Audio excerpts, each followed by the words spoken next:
Hey guys, episode 7, Precious Metal Gems podcast. Thanks for tuning in. I'm Zan here with my co host Brian. I'm back from vacation, re energized, recharged. Uh, did not go on Instagram while I was away for about 5 days. So I missed a lot of news, a lot of people messaging me. And it seems like one of the big things that I missed, Brian, was this pretty large vintage card theft that occurred at the Dallas card show. What do you know about that? Yeah, I'm in a few vintage groups on Facebook, and I woke up. I think it was like Monday morning or something to a post um, from the guy who got the cards stolen, posting a bunch of cards that went missing at the Dallas show. Posted some videos. It's now spread like wildfire. I don't really need to get into like the images and the people and what they look like and all that. I think everybody's seen stories by now of some sort. It's been on. I think the New York Times did an article about it. It's been all over the local news. I think there's a reward right now of 70,000 or something like that for any information leading to it. But it was a combination of about 200 or $2 million worth of high end vintage cards, lots of mantle, 52 mantles, a lot rare DiMaggio, errands, things like that, just high grade stuff. So all added up to about 2 million. The reason why I want to mention it, and it's not like we need to sit and cover hobby news and stuff right now, but leading into the national and shows, everybody I think in the hobby loves going to shows. I think that's a pretty common thing for collectors. We like going to card shows, whether it's like a local show or a national. And I just want to point out that when stuff like this happens, it kind of affects how we experience shows. I mean, everybody, I think we go to sporting events to some extent, and I think we can all agree that we kind of get sick of going through the metal detectors and feeling like you're going through like the TSA when you're going into a arena, or you know um, when you're doing eBay transactions. People complain all the time about the authentication process, where they're doing the second authentication. It gets old. It's these second layers of protection for people, and we like to complain about it as collectors, but we don't like to really talk about why they're there. Um, this is a scenario that can lead to things happening at our local card shows that are going to cause us to get frustrated with them. For example, like a pre-registration to go to the card show, God forbid, or something where they're checking IDs and stuff like that, where they're getting facial recognition or something really crazy. Where, again, adding a layer to a card show like this, like a bigger card show I'm talking about, not your local little one in a gym, but going to the Dallas card show or the national, let's say you have to do like facial recognition, so everybody that goes in to get a ticket, they can ID you, and then they got surveillance everywhere, and you feel like it's Big Brother looking down on you because things like this happen. And I think we really need to start looking at, what's going on in the hobby from a news standpoint and how it can affect us collectors moving forward, where we just want to go and collect cards and buy cards. But stuff like this leads to things that we don't like the secondary authentication that eBay has and other stuff because of the fraud and the Yeah, theft. yeah. COVID seems to have brought in a large contingent of thievery from people who are not necessarily collectors. Maybe that's people who saw an opportunity or see an opportunity to make money and go about it in the wrong, nefarious ways that they do. When you told me about this, I was like, what plan do these guys have to get rid of these cards? Because like you said, the vintage community is pretty exclusive, and these are, how many cards was it that were stolen? Do you know? I think it was a full case. I don't know the total amount, but I mean it was a lot. It was a bigger case. So So you're having to launder, I guess, and for lack of better words, quite a number of PSA graded cards. I think they were mostly all graded. So what are your options there, right? It's like you can't really crack them out because I feel like selling vintage cards raw defeats the purpose of stealing a large amount of graded vintage cards. But maybe their plan is, well, some money's better than no money. I guess you could take them to Beckett or SGC or something, but the amount of risk that they took on for the likely minimal reward that they're going to get is just mind blowing. And I'm going to the national in a couple weeks, and I'm sure some of the people listening are as well. But don't get too comfortable when you're at a dealer table. I was thinking about this when I was at the Atlanta show, and someone wanted to look at some of my cards, and I let them, but then I realized like a crowd developed kind of around us, and it just takes 1 second, taking your eyes off something, for one of your nice cards to go missing.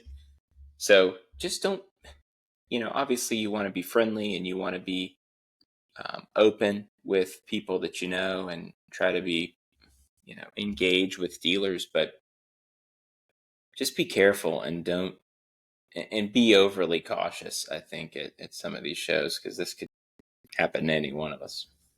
I agree 100%. We just, you don't want anything to happen to dealers, obviously, like this, and you don't want anything to happen to collectors and people just, bringing their cards to trade or to sell at the show. So, it can happen really to anybody, and hopefully it doesn't continue to happen. If it does, some of the stuff that I talked about a couple of minutes ago could start being imposed, where if people start losing cards and getting them stolen at shows, you're going to start seeing more security and stuff that we won't want to deal with. So.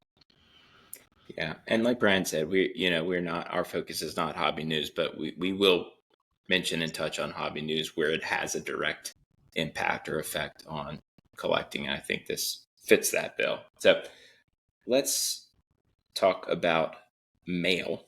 Have our mail day. I think we each have one card this week, so pretty light mail day in anticipation of the national. What do you have?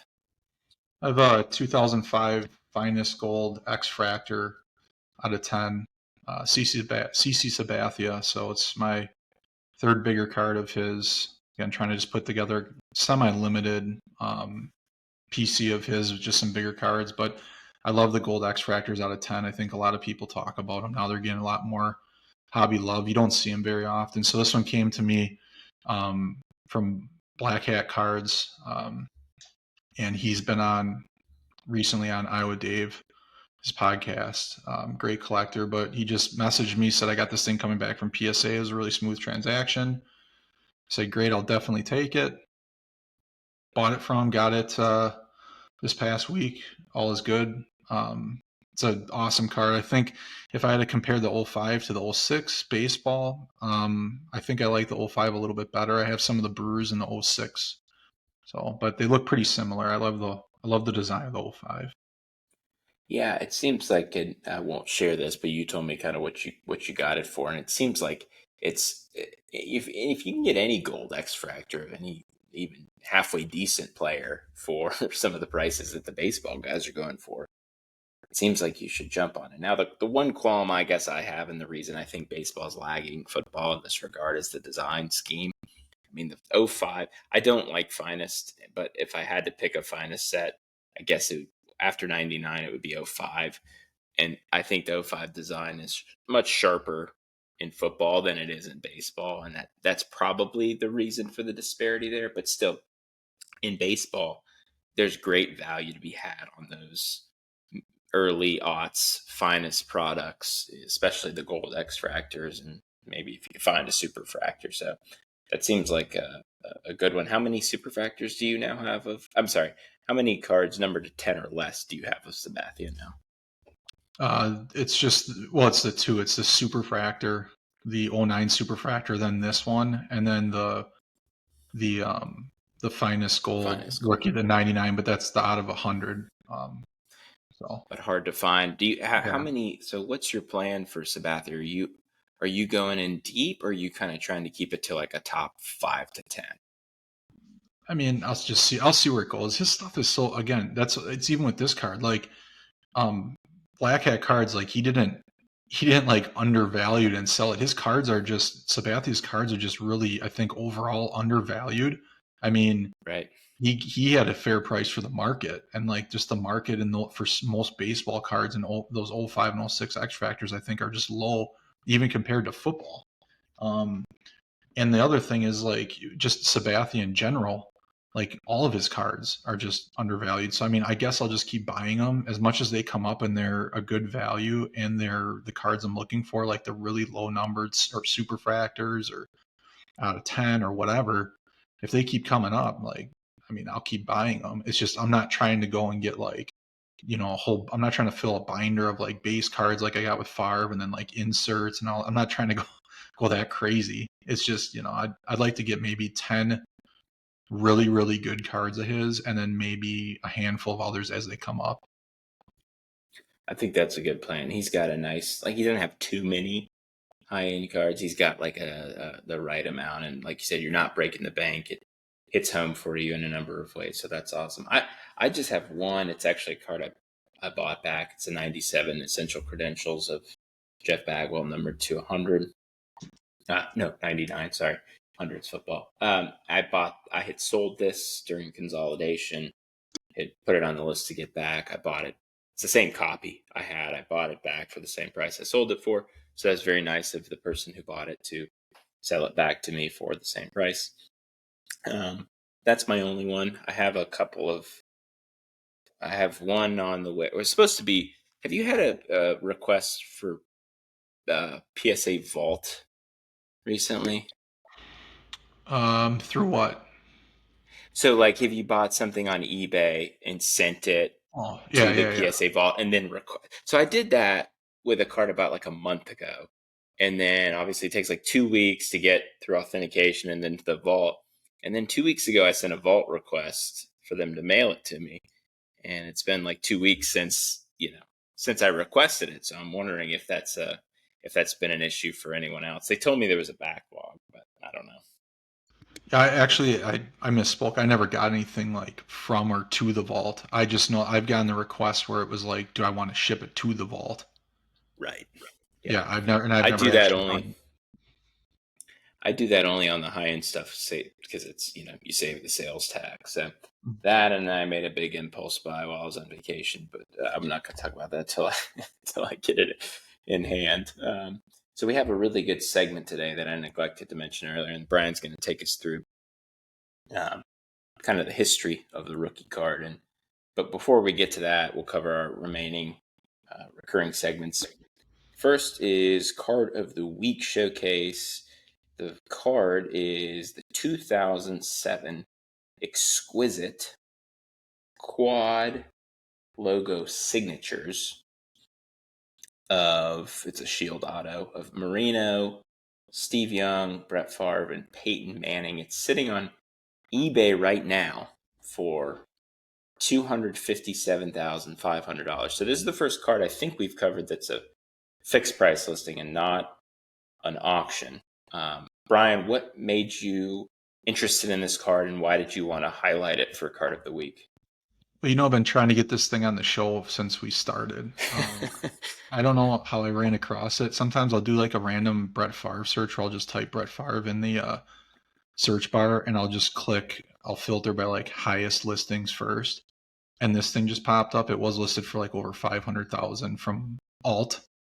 They're trying to like liquidate their inventory or something now. They realize they're in trouble. Yeah. Yeah, they're in trouble, so they're trying to get some cash. But then it dropped to I got this other message a couple months ago, or maybe like a month ago, where it said, save $200,000, where they took off $200,000 on this car and lowered it to the affordable price of $257,000. But I didn't want to highlight this just to talk about a high end card, but I just wanted to kind of show the discrepancy how cool the card is and the set is in general, and then what the discrepancy or the disparity between football and basketball logos. You hear a lot of people talk about NBA logo man 101s, and they are cool. I'm not gonna knock them or anything, but you just look at the sales for some of the logo man 101s in the NBA, and then you look at the sales or even the probable price of like something like this. I mean, this has like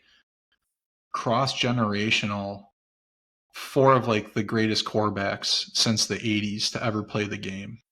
Brett Favre being probably the best in the 90s, Steve Young being second best, Dan Marino being arguably the best of the 80s, next to second best, maybe next to Montana, and then Peyton Manning being right there with Tom Brady. So, I mean, you look at four of those guys on one card, four game use shields, on card autos, beautiful signatures. I just think it's a really cool card. It's a card that you just don't see much. They have the matching logos where they're all the old NFL logos. They didn't luckily grab any of like Favre's new ones, the 2007 or the new Manning. So I like the fact that they're symmetrical. Um, yeah, I just think at the set, I didn't know much about the set, so I look into the set, and there was a recent sale, only one public sale. This car's never sold publicly, as far as I could see. And then the only public sale from this set, it's an insert set of 21 cards, and a Fitzgerald, Bolden, Chad Johnson, Ocho Cinco, and TJ Hushmanzada sold for 5,100 in 2022. That was the only public sale. There is a really cool Barry Sanders, LaDainian Tomlinson, Larry Johnson from KC, and Reggie Bush in that set, which I thought was like probably the second best car in the set. That's never surfaced. So I mean, these just don't pop up. That exquisite set was 3 boxes per case, and they were about $500 a box, which today seems like a bargain. I mean, if they were $500 now, I think I'd rather have a bunch of those than like a prison box. But there was one gold case or a couple gold cases that were sent out where they had 3 boxes of all just one of one. So, I mean, chances are that, this card came from one of those boxes because there's just not many out there. I don't think. I don't know how many people were opening this $500 a box exquisite in '07. So, If someone had broken that back then, with the way QB markets were, you would have been so happy to get the Kevin Cobb, John Beck, Drew Stanton, and Trent Edwards quad. It probably aged more poorly than any other card in that set, other than maybe Brian Leonard, Brandon Jackson, Lorenzo Booker, and Tony Hunt. So there's some real gems in the set. Nothing that quite touches that top 3 of this one, the one sale you mentioned, in the Sanders. Those seem to be clearly the top 3 that you could get. The like you said, those basketball prices. I noted the 2020 2021 flawless of Steph Curry, Klay Thompson, and Draymond Green for $372,000 in 2022. That's pretty. I mean, I guess that was coming off, their most recent championship, but still, that's an exorbitant amount. I'd much rather have this card, obviously, than that card, wouldn't you? I mean, even if if I was like a collector of modern basketball like that and loved Curry, but like you're getting Draymond Green and Clay, unless you're like a diehard Warriors fan, which may have been. I mean, a diehard Warriors fan may have bought it. I just don't think like you could put that above, no matter who you are, that above these 4 quarterbacks, arguably 4 of the top 10 quarterbacks to ever play the game in any way that you rank them. I mean, some of them being in the top 5, I just feel like I just don't think there's really a comparison. Now, the closer comparison, I think that 09-10 exquisite triple logo 101 of Yao Ming, Shaq, and Andrew Bynum for 16,800 was more, and that was in 2021, like at the, probably the peak. Seems low. Yeah, that was probably more of like a low win there, and Yao usually brings decent prices because he's got the international market too. So, but then you hear a ton of talk about the Jordan. There's a lot of Jordan and LeBron logos that have sold for well over 500,000, some in the millions.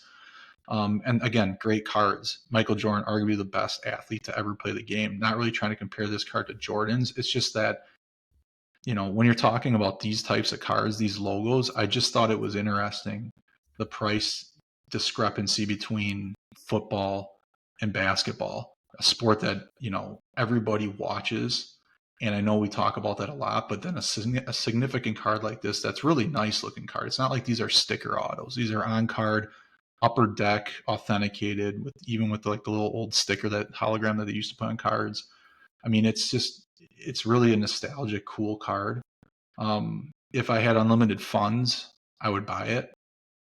I mean, I think it's a great card. We talked about what you think it was worth. What was your guess? What do you think the thing's worth, probably? I said 25 to 30,000, but again, like we've talked about on past episodes with one of ones, just kind of like, what is someone willing to pay? Like, what's your max pain threshold if you're the buyer? What can you stomach paying? I don't know. And you said what was yours, 30 to 50? Yeah, somewhere between 30 and 50, but you never know. I mean, the right buyer, Right.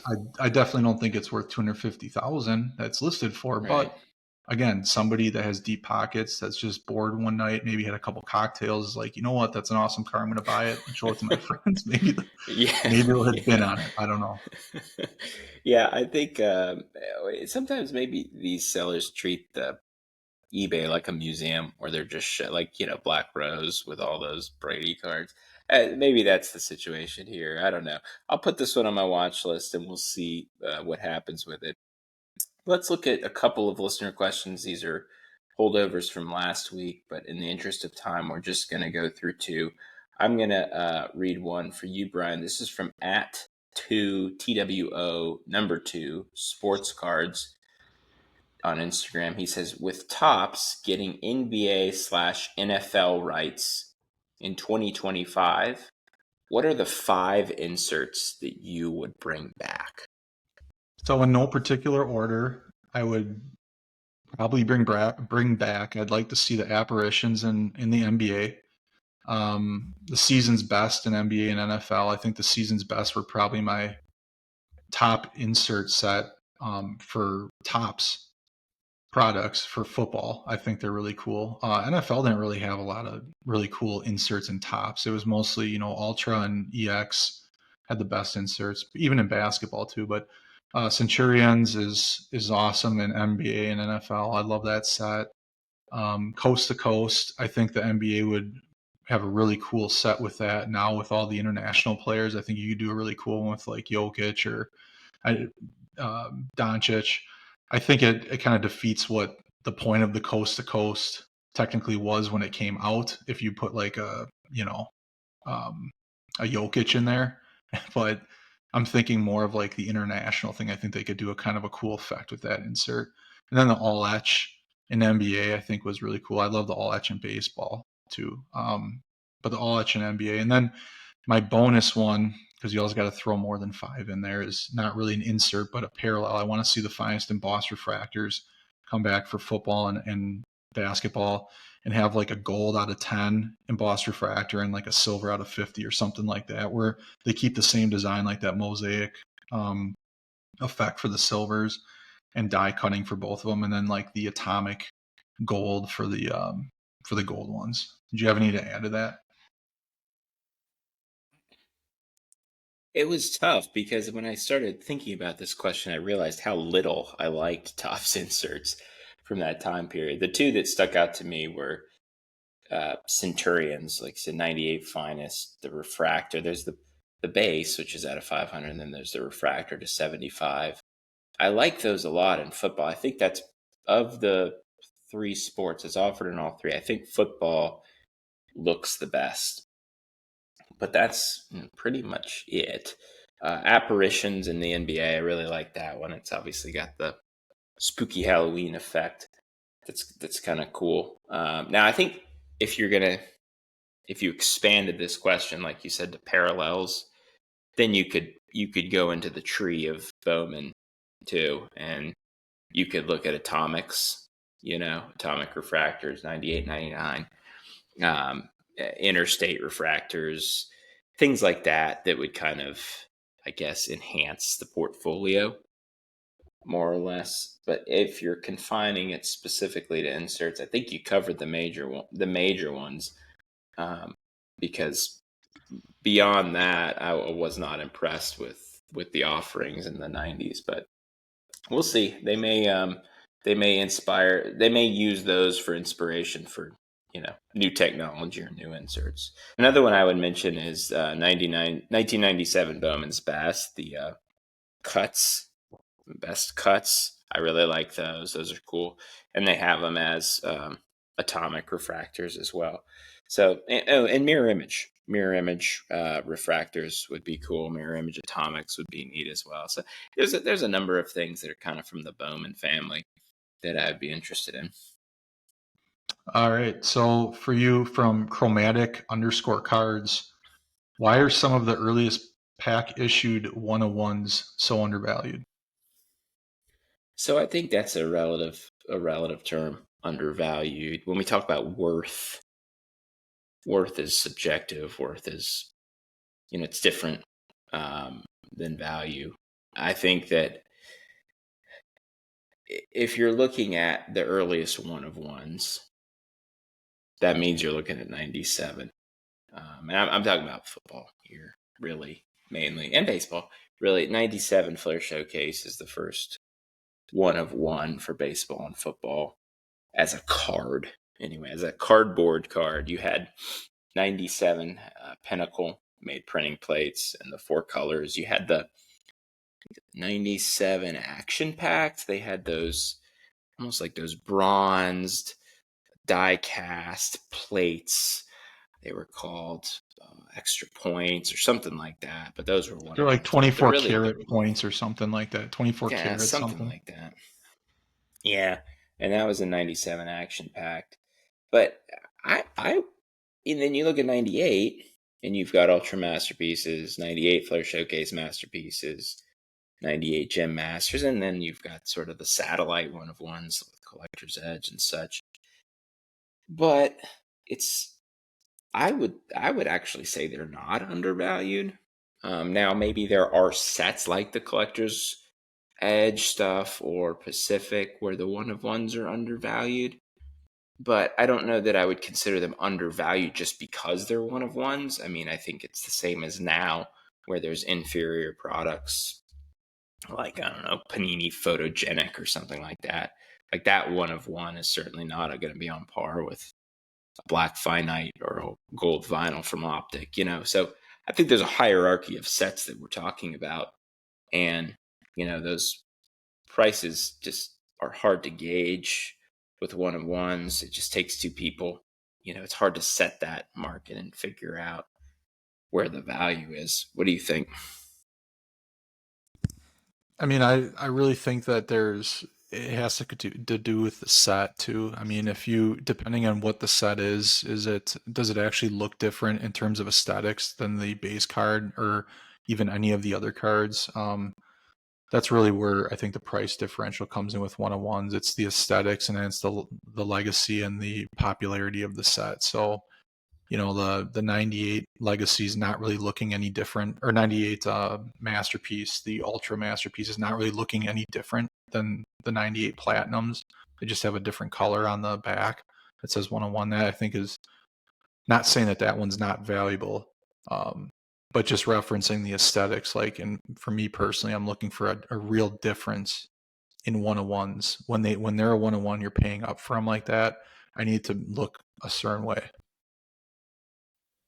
Yeah, and I don't think like even the ultra masterpieces, like I wouldn't pay up for them, but I don't think they're undervalued. I think people would still, I think the market prices would still be pretty rich on those. So, um, yeah, I'm not so sure that they are. Now, maybe there are some that are, and if Chromatic wants to clarify that, we can always address it on next week's show. But I want to get into this rookie card presentation because this was an interesting idea you had. We at the outset of this podcast we talked about interviewing collectors and we talked about talking about specific sets, right, from specific years, but sort of in the course of research for those specific sets, you stumbled on this sort of, I don't know if it's an anomaly, but it's this interesting textured history of rookie cards and really how they've evolved over time. So this is going to be interesting for me. I don't know a lot of this information and haven't done as much research as you. So looking forward to this. Tell us what kind of made you want to look more into this. So a few different factors played into me wanting to do some more research on this. Started collecting obviously in the early 90s and was really big into vintage at the time. And even at the time was like the boom of the rookie cards in the early 90s. Rookie cards, my dad would always, push me to get rookie cards. They were the biggest thing to buy. People didn't really talk about parallels back then in the early 90s. The 80s and maybe a little bit into the 70s, there was a lot of discussion about collecting a player's rookie card. That's where the term was coined. So I was always interested in rookie cards. What makes a rookie card? Why something's considered a rookie card? Who decides that? And then how it differs from how we look at cards today. And then that made me stumble into a website that I'll get to in a bit that was really cool. And then some other stuff that really relates to collecting. Now, if you're a person that doesn't collect baseball, I know this is going to be predominantly about baseball, but it's really not. It affects and impacts the market and the hobby in basketball and football to a certain extent with this. So it's kind of the way that we look at rookie cards in general, but it has to start with baseball because that is pretty much the longest standing run of cards. So getting into it, the brief history of a rookie card, and the definition. I think if you asked a number of collectors, they would just say, I know if you asked me, I would have originally said like it's just a player's first card, right? But I stumbled upon a website called, it's titled All the Cubs. He's a Cubs fan, Steven Benzel. I tried to get him on this show. He was a little busy. He said to go ahead and use anything I wanted from his great website. So I did, and I'll get to more details about his website and show you where to find it. But a lot of the information I have here, most of it, I process it, but this is all his information. So I'm giving Steven Benzel most of the credit here for the details. I kind of process it, synthesize it, and put it into a digestible terms, but this is all his information and his research. But Steven says that it's the origin of a rookie card, the definition of a rookie card is a base card, and it must come from a licensed, widely distributed set that includes major league players. That's a key right now to remember. The first year a player has such a card, that's his rookie card season. And any card from a different set in the same year that meets the same guidelines is also a rookie card. Obviously, today we have a ton of rookie cards, and we'll get to why that happened too. But basically, the main thing you need to remember is that from 1948 to 1980, it's fairly easy to identify a rookie card. Most players had one card per year. There's obviously some differences in the late 40s, early 50s. You had the Bowman, and for baseball specifically, I'm talking about, you had the Bowman and you had the Topps battle for a short period of time. But Topps basically held a monopoly on the card market. And from 1948 to 1980, there was only 6 releases in baseball total, major releases. That's Topps and Bowman. And then there was 4 major releases in football during this time frame, where you had Philadelphia was a brand at a short period of time in the 60s. You had Fleer for a short period of time, and then you had Bowman and Topps football. So not many major releases overall from 1948 to 1980. In 81, that's where sets started to introduce the traded and the update sets. Fleer came into play. They introduced something called traded. Topps came back with Fleer introduced something called update.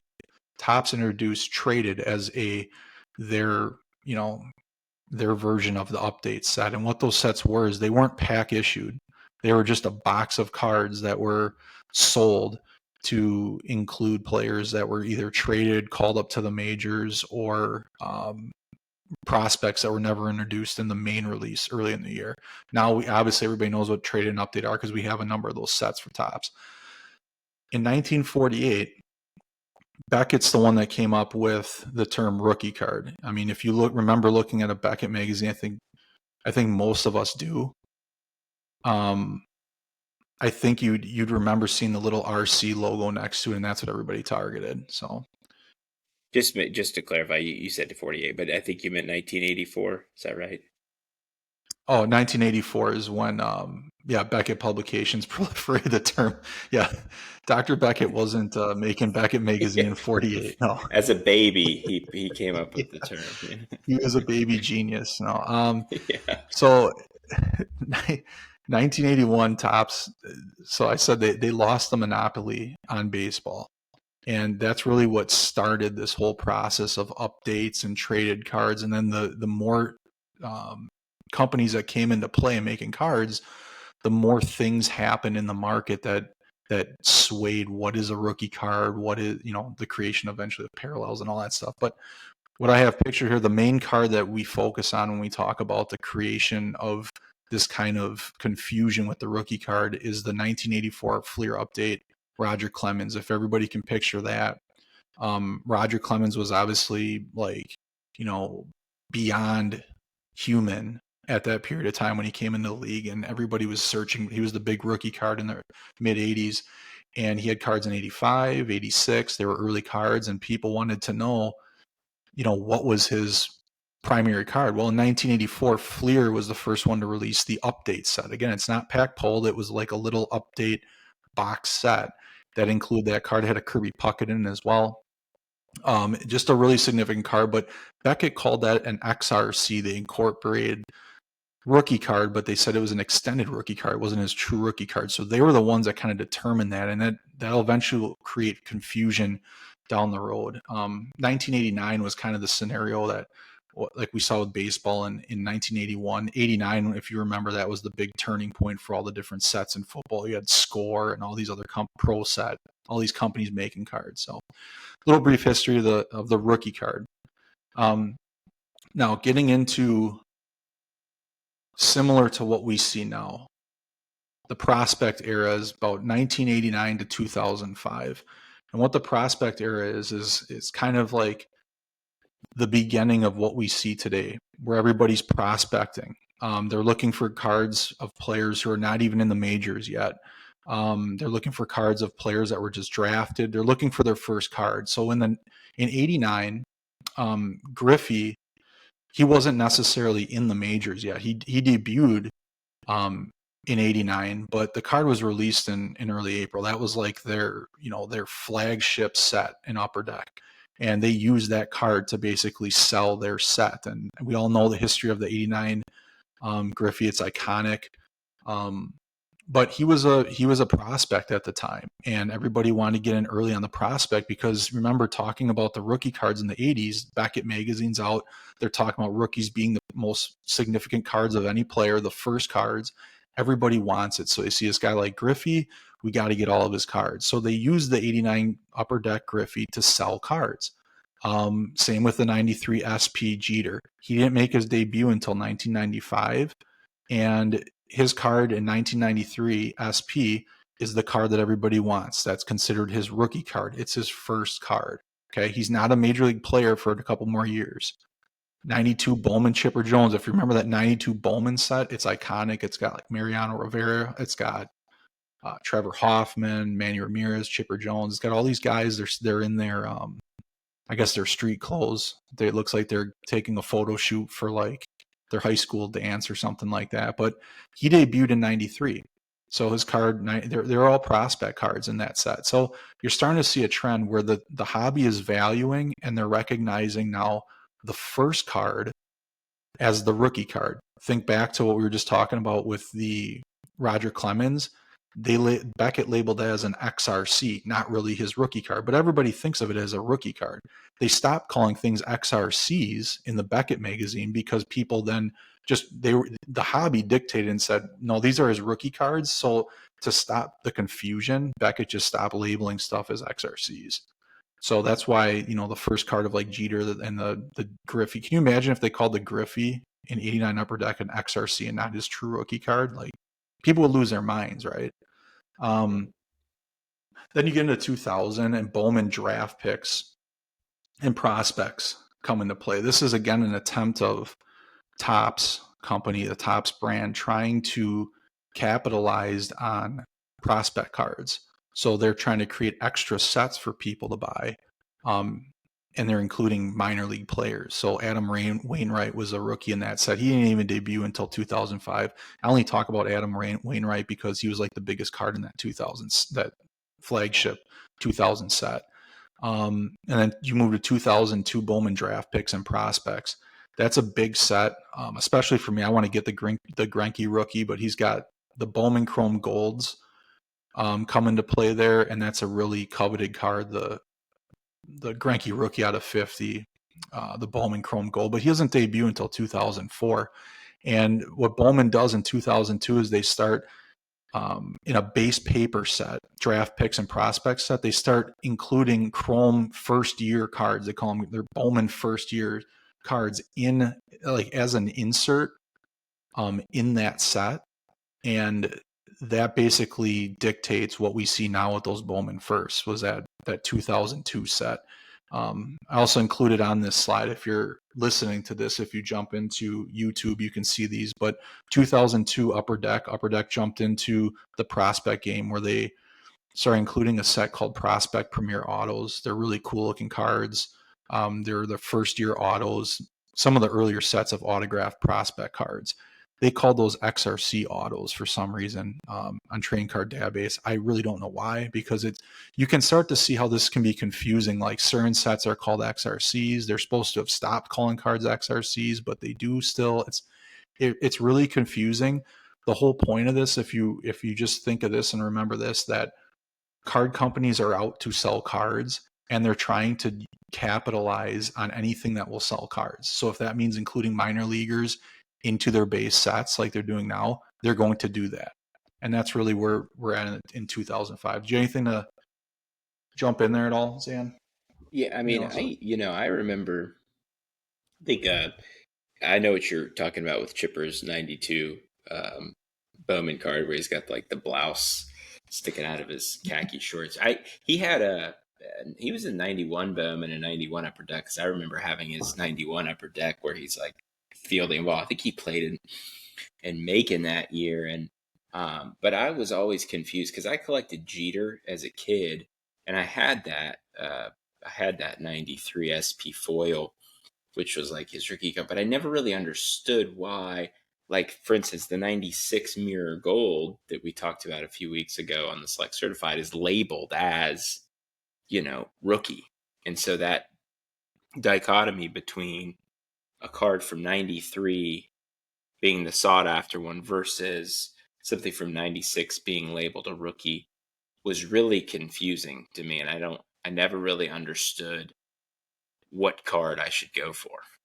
yeah, and I think that's where I'm getting at here, and I'll try to explain that better in a minute. But that's the confusing part about this whole thing. It's like in certain sets and in certain scenarios, the hobby, I would say the companies and even Beckett like to dictate they're dictating what a player's primary card is, where in other areas they're not.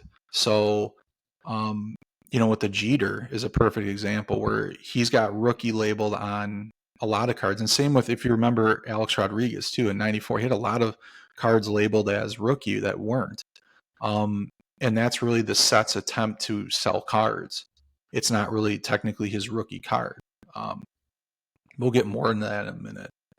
So this is kind of leading into what you said, where you talk about the rookie logos, and from 2006 to present, that's what we see. I have projected up here the early rookie logos that we see on cards now. In 2000, that came from 2006, the MLB Players Association. They announced that only Topps and Upper Deck would be given licenses to produce cards of MLB players. That's key to remember, because at the time, nobody was buying cards. In 2005, 4, 2006, like the market was dead for cards. Part of the problem was that the market was flooded with different releases. It sounds pretty similar to what's going on right now. I think everything in the market's cyclical. But you had 86 major releases in 2005, and that dropped down to 38 in 2006 after they passed that. Right now, we have 58 major releases, but you got to think of all the different parallel sets that you have in sports right now, especially baseball. I mean, it makes up for it. So when the market's flooded, that's where interest starts to wane. And in 2006, companies tried to re-engage young collectors by limiting the amount of sets and making rookie cards only when the player comes into a league. They did that for a couple of reasons. They did it, one, for, I think, secretly to try to produce more sets. So like they could produce, a quasi minor league set, like the Bowman Firsts. And then they also wanted to produce sets that said rookie card on it to sell cards for their main base sets. So these new rules, they had first year cards, they had rookie cards defined as only after a player makes their debut. The Bowman First were considered minor league sets, therefore they didn't have any rookie logos on them. I have an example right there of the Bowman First Clayton Kershaw rookie auto. It just says, some of them say first year Bowman, some of them say first Bowman card. They all mean the same thing. they got very mixed responses from longtime collectors because they were mad that companies were dictating what's a rookie card and what's not a rookie card. You got to remember, like, the mindset was still in, like, they just got off of, the 1993 SP with Jeter, and like these are the guys that were collecting Griffey's first cards, and it didn't matter if they were in the minors when the card came out. It's like, is this the player's first card? Yes, it's their first card. Okay, that's their rookie card. I don't care when they made their major league debut. I call their rookie card the first year that they made a card. It's like the 1951 Mickey Mantle. That's his rookie card. I don't care about when he came into the league. If 51 is his first card, that's his rookie card. These are people that have been collecting during that time. So when they came up with this in 2006, it pissed a lot of people off.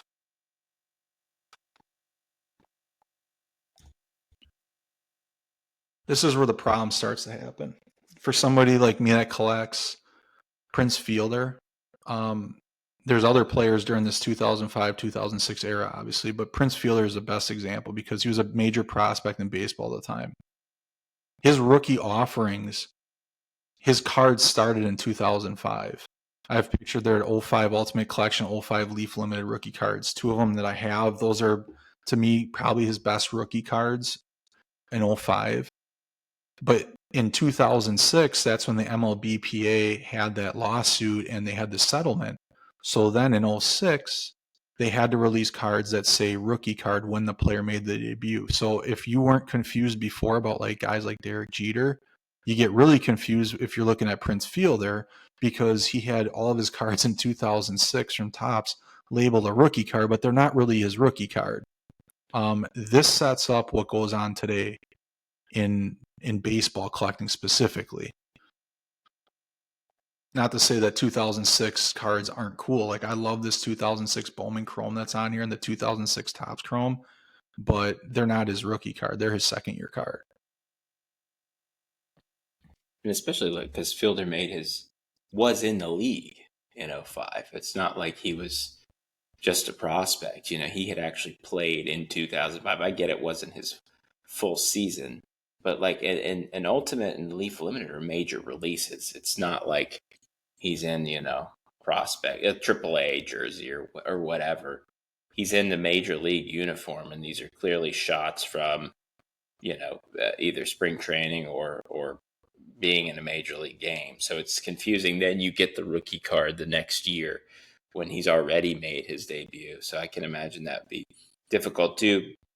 I don't know, have you talked to any other Fielder collectors or any other player collectors that have had this similar issue with their player, or at least what do the Fielder collectors think of? What is the rookie? Is it the 05 or is it the 06? I don't really know any other like major. I talked to one and he's, in agreement with me that it's bizarre, but we all like I love the 06. I think the 06, that Bowman Chrome Gold auto is awesome, and that Topps Chrome 2006 is great too. So like I like those cards better. It happened with Ryan Braun too in 05. So his rookie card is technically an 05, and they're labeled rookie cards. If you looked in a Beckett magazine or you look on Trading Card Database, the 05 are Braun's rookie cards. Same with Fielder. The 05s are his rookie cards on those databases. But in 07 for Braun and 06 for Fielder, his cards say rookie card. It's confusing. So if you bought the thing, you think, oh, I got his rookie card. No, you don't technically. You got a card that says rookie card, but it's not his rookie card. But I put this in here so that you can remember it as we move forward. And if you are kind of drawing the connection now, this is the stuff that we see in baseball right now, which makes this whole thing super confusing and strange. A little bit of a jump to other sports. So baseball, football, and basketball, now they all have the rookie card logo. Everybody knows that. They look different on each, brand. But baseball is really the anomaly. Football and basketball, you don't really have the issue because the player's first card is their rookie card. They put it on the card. It's the logo. You don't have much confusion with it. But the definition of what makes a rookie card, it's become really unclear and murky. There's an increase, obviously, in parallels and inserts being being included as rookie cards. Now, if you remember back to the original definition, it's a base set card. It's not a parallel. It's not an insert. It's numbered in the base set. That's the true definition of a rookie card. The problem is that definition was created back when there was no parallels and inserts. So there's, I guess, like, hobby dinosaurs that are holding on to that definition. And Beckett even does it too, where in trading card database, where that's the definition of a rookie card. That's not realistic to today. Like in 1982, Cal Ripken's rookie card set was 3 cards. In 89, Griffey's was 6. In 01, Ichiro's was 49. In 2020, the set, I mean, Luis Robert, for example, he had like hundreds of rookie cards. Where they're getting those rookie cards, those aren't main releases. Those are including rookie cards and like inserts and stuff, and that's not traditional. So here's the issue. The companies are, and even Beckett and Trading Card Database and other resources are picking and choosing what they're calling rookie cards. The market is dictating what a rookie card is, not the hobbyist.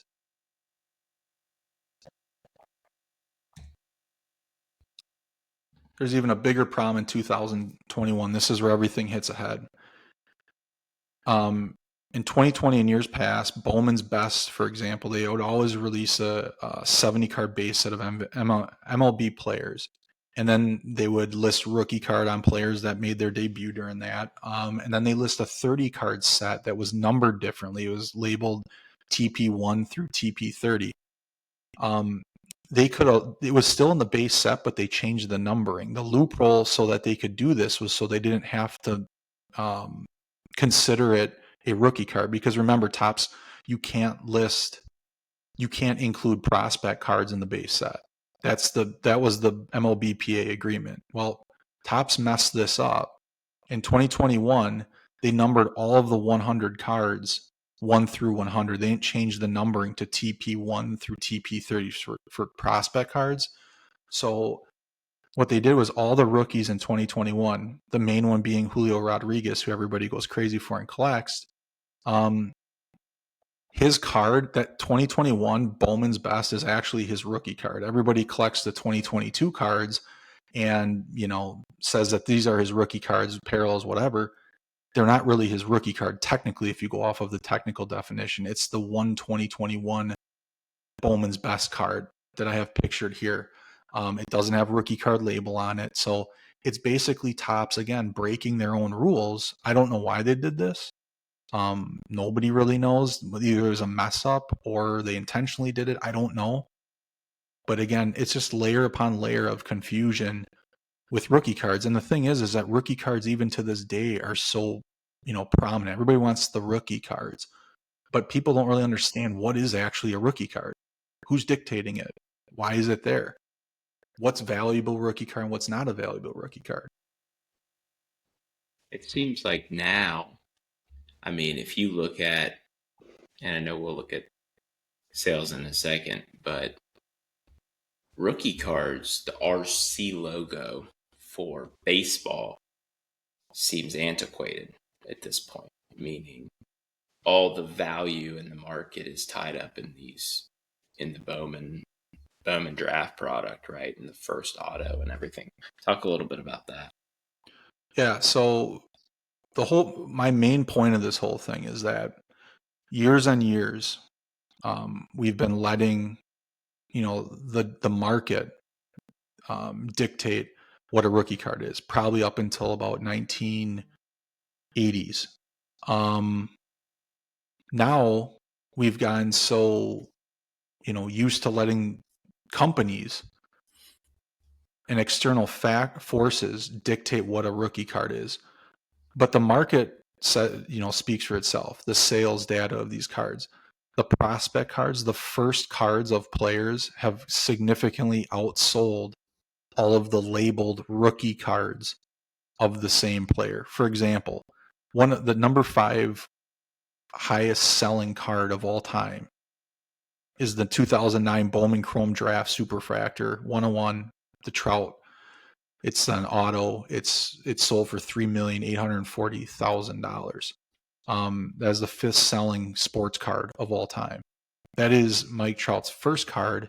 It's a Bowman Chrome card. It's his first year card. If you compare that to the 2011 Topps Update Diamond Anniversary 101 that sold in 2020, that sold for only 170K. That was 4% of what his prospect auto card sold for. Okay, so now I know it was an auto, but still, I mean, 4%. That 2011 is one of the most iconic baseball cards ever. That 2011 Topps Update Trout. It says rookie card on it. People say it's his rookie card. It's really, I mean, I don't believe it is. I believe that the 2009 Bowman Chrome Draft is, whether it's the auto or the base card. It's from that 2009 set. Those are his first cards. You can go right down the list. The 2009 Bowman Chrome Draft Red sold for $1 million. The 2011 of Trout, the 2011 Bowman Chrome Prospect Auto Superfractor of 101 of Bryce Harper sold for $432 million or $432,000. The Bowman that same year, the 2011, or the 2017 Acuna sold for $430,000. The 2013 Judge Superfractor 101 Bowman Chrome Draft sold for $324,000. If you compare those, the Judge comparison of the 27 Topps Update Auto Superfractor was about 5%. It was only $15,000. And then the 27 Topps Update Auto Superfractor of Acuna was only $90,000. That was 21% of his prospect auto. But I think that the year that sold was during his peak. So the sales speak for themselves. The first card the market is saying is their best card. Yet the companies are saying that's not. Don't look over there. Buy those cards. That's great. We want you all to buy those cards. But then we also want you to buy these cards when the player first comes out and call them the rookie card. Because again, people need to understand companies want to sell cards. That's their main goal. They don't care about what the hobby says is the rookie card or not. They don't care about any of that. They just want to sell cards. And if they can split these sets up into two different things, Bowman Draft, Bowman or Topps, whatever, they're the flagship companies, and call cards their rookie cards, they're trying to sell cards in that set. If the guy's rookie card came out 4 years ago, people aren't going to be as anxious to buy that set. They want to get their best bang for their buck in both areas with this MLBPA legal thing that happened in 2006. I think the way that they've structured it now is like, because of the sheer amount of releases, it has put collectors in this spot where they have now this paradox of choice, because there's so many things to pick from that they just say, well, we're going to just default to the very first one, because there's so much noise with all these cards that have an RC badge. Let's simplify it and just go for the very first card that the player got, because then otherwise it becomes too convoluted and nobody knows up from down anymore. Yes. So you're saying the collectors are doing that. Yeah, exactly. Yeah, the collectors are doing it. Even if the card, if you go into like Beckett or if you go into Train Card Database, none of those cards, like the 2009 Trout that I was speaking of, it doesn't say rookie card next to it. Like those aren't rookie cards. The rookie card was in 2011. That's what the rookie card is. But yeah, like you said, the collectors are defaulting to, no, we want the first cards, because that's been ingrained from the 1940s, their first card. I mean, there's this big that's not really a dispute now, but there's portions of the vintage collecting hobby that talk about, what is Jackie Robinson's true rookie card. The 48 Bowman set was actually released. His card was released in 1949. He's got a 49 Bowman as well. They say, okay, well, are there two rookie cards of Jackie Robinson, or is it actually the 48 Leaf? Because the copyright date is different on that card. It's 49. So that matters. That stuff matters. People still talk about the first card of a player. So now you have a new wave of collectors who are being kind of brainwashed, essentially, by companies and external forces dictating hobby rules and what is a rookie card. No, a parallel can't be a rookie card. But if you look at it now, the rules have changed. Modern collectors, and even us, like in the 90s and early 2000s, like if you buy if you buy a player, Peyton Manning, for example, 1998, any of his parallels, like you don't want the base card. Yeah, okay, so Train Card Database or Beckett says that's the rookie card. If you look at it, the parallels of anybody of him in 98 are not rookie cards, but nobody cares. They want the best card of that base set. It still says rookie card on it.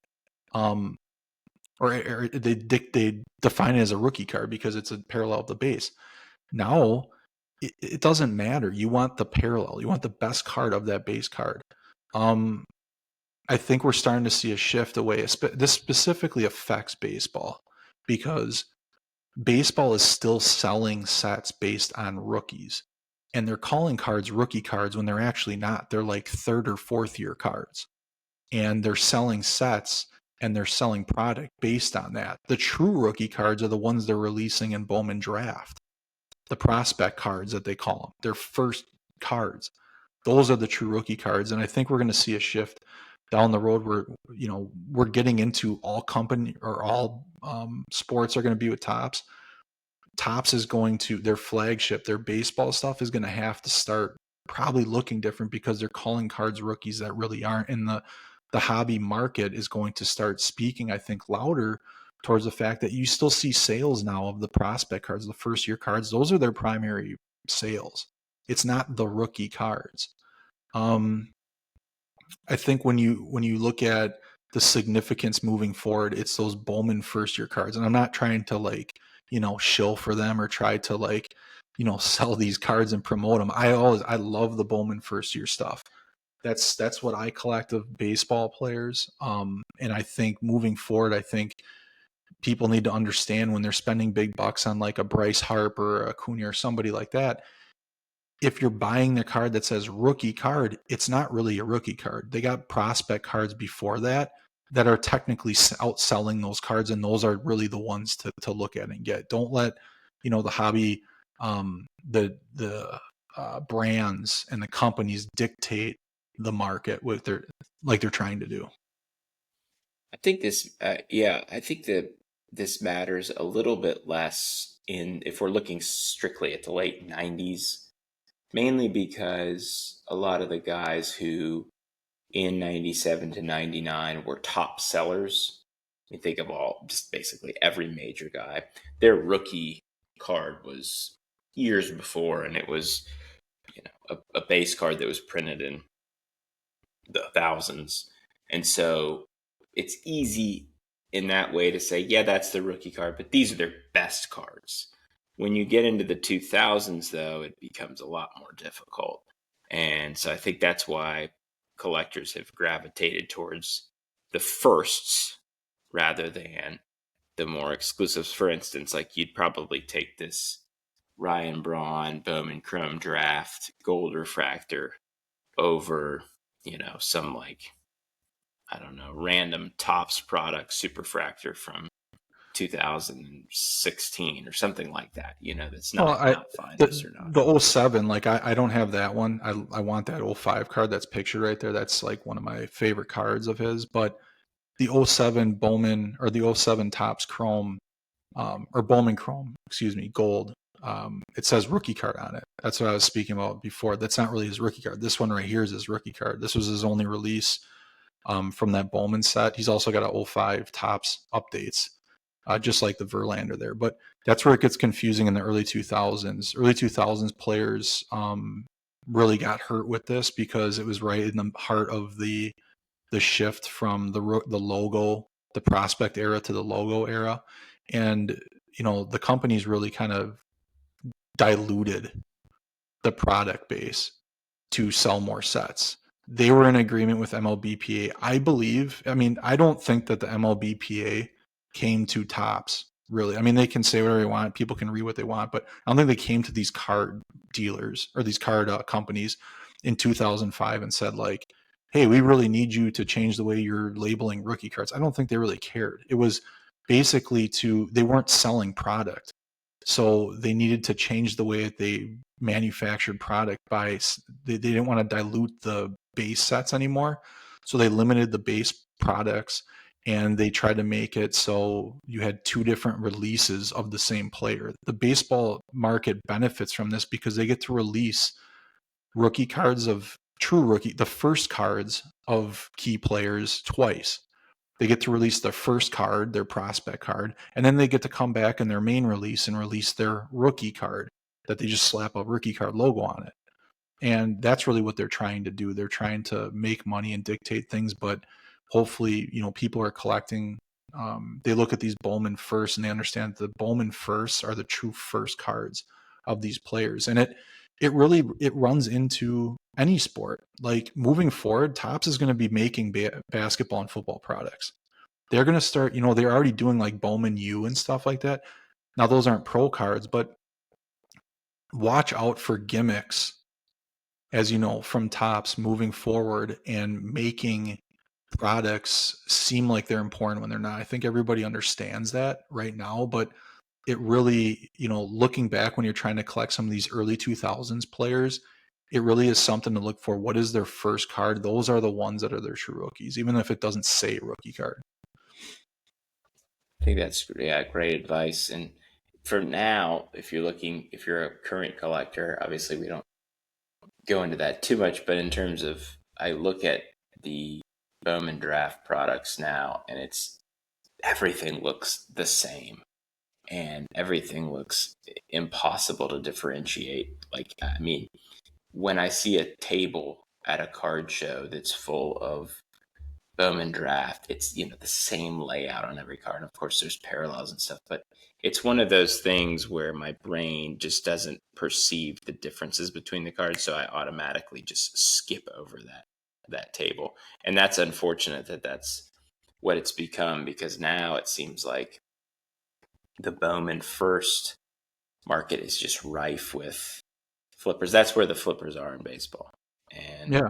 it's made those a lot more difficult to collect if you're a fan of a modern player. Yeah, I can't. I really can't even look at the new stuff now. That's why I stick, mainly in the early 2000s with a lot of this stuff, trying to pick up some of the Brewers first year cards, which are really tough to find. The early 2000s, the ones I have pictured here, but the early 2000s, I'd say from like 2002 to 2008 ish. Bowman Chrome Golds first are really tough to find. They're out of 50, and it's nice because they're consistent. They're all out of 50. Those are their out of 50 gold rookies, and they didn't have many parallels most of those years. The Greinke right there, the 02, they had a X-Fractor, he had a refractor, and he had a gold refractor. That's why that gold 2002 of Greinke goes for so much. I mean, in the upper 2 to 3,000s. I mean, they're really high-end cards, and, they're cards that are special to the hobby. The early 2000s Bowman Chrome first golds are significant. And, I think people need not be confused, hopefully, with the logo on some of these saying it's a rookie card down the road when it's not. So if you got a player like Verlander, if there's some Verlander collectors out there too, the 2005 stuff is his rookie card, even if some of his other stuff says rookie. So. Well, that was really informative, excellent presentation. Clearly, you did a lot of research. And as you directed people earlier, allthecubs.com, follow Stephen Benzel on IG. He's at All the Cubs. And if you have more questions about this, feel free to DM Brian, and he will be happy to answer those questions. But we are about to sign off. But before we do, Brian, you want to give us just a brief preview of next week's episode and what we might expect? Yeah, we plan on having Sal Has Cool Cards at Sal Has Cool Cards on IG. He's the Packers, Bucks collector, mainly Bucks collector, has a great Ray Allen PC. So we're going to be talking some 90s Ray Allen cards, Bucks cards, and just 90s basketball cards in general. Collects a lot of Jordan and some other players as well. So really looking forward to that, digging into basketball. Yeah, and I got to meet Sal at last year's National, which was fantastic. And we do want to incorporate some more basketball. I realize we've been a little bit baseball and football centric, so we need to pivot a little bit. So Thank you, everyone, for tuning in, and we will catch you next week.